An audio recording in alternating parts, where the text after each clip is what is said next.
இப்போ நீங்கள் பார்க்கக்கூடிய இந்த கம்பளி பூச்சி எறும்புகளால் ஈர்க்கப்படுவதற்காக இந்த இலையிலிருந்து கீழே விழும். பொதுவாக எறும்புகள்லாம் கம்பளி பூச்சியை சாப்பிடும்.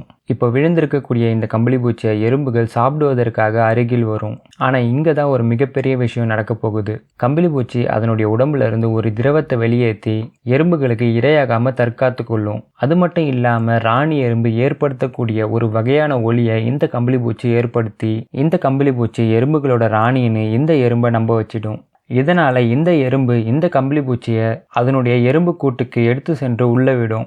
இந்த கம்பளி பூச்சி அந்த ஒலியை தொடர்ந்து ஏற்படுத்தி கூட்டுக்குள்ளே இருக்கக்கூடிய மற்ற எறும்புகளையும் அதுதான் ராணின்னு நம்ப வச்சிடும். இப்போ இந்த கம்பளி பூச்சி கூட்டுக்குள்ளே இருக்கக்கூடிய எறும்புகளோட முட்டைகளை சாப்பிட தொடங்கும்.